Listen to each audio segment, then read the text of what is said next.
হে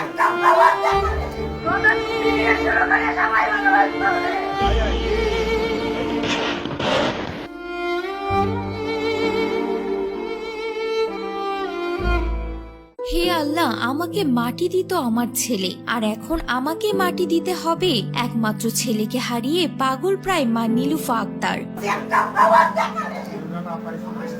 কান্না করতে করতে মূর্ছা যাচ্ছেন ঠিক এভাবেই, আহাজারি করছেন আর বলছেন, আমি আছি অথচ আমার ছেলে নাই, এটা কেমন কথা?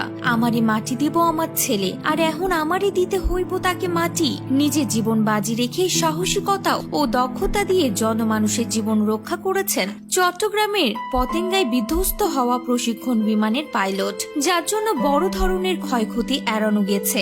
বিমানটিতে আগুন ধরে যাওয়ার পর সেটিকে বিমানবন্দরের নিকট ঘনবসতিপূর্ণ এলাকা থেকে জনবিরল এলাকায় নিয়ে যেতে সক্ষম হন। গতকাল বৃহস্পতিবার চট্টগ্রামের কর্ণফুলী নদীতে বিমান বাহিনীর প্রশিক্ষণ বিমান বিধ্বস্ত হয়ে বৈমানিক মোহাম্মদ আসিম জাওয়াদ মারা যান। এখন তার বাড়িতে চলছে শোকের মাতম। একমাত্র ছেলেকে হারিয়ে মা নীলুফা আক্তার খানমের কান্না থামানোই যাচ্ছে না। পাড়া প্রতিবেশীরাও তার আহাজারিতে বাকরুদ্ধ হয়ে পড়েছেন।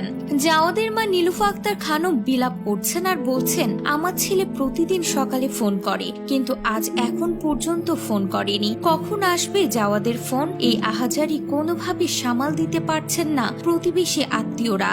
মা নীলুফা আক্তার আহাজারি করছেন আর বলছেন, আমি আছি অথচ আমার ছেলে নাই, এটা কেমন কথা? নীলুফা আক্তার খানমের একমাত্র সন্তান ছিলেন আসিম জাওয়াদ রিফাত। একমাত্র সন্তানকে হারিয়ে কান্না করতে করতে মূর্ছা যাচ্ছেন মা নীলুফা। জাওয়াদের খালাতো ভাই মশিউর রহমান শিমুল জানান, 2008 সালে বাংলাদেশ এয়ারফোর্স একাডেমিতে যোগদান করেন জাওয়াদ।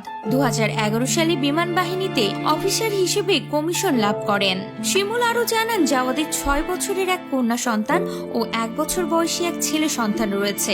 স্ত্রী রিফাত অন্তরা সহ চট্টগ্রামের পতেঙ্গায় থাকতেন তারা। তবে একমাত্র সন্তানের এভাবে হঠাৎ চলে যাওয়াটা কোনোভাবেই মেনে নিতে পারছেন না তার মা সহ তার পরিবারের মানুষ। পাড়া প্রতিবেশীরাও তাদের এই আহাজারি দেখে বাকরুদ্ধ হয়ে পড়েছেন।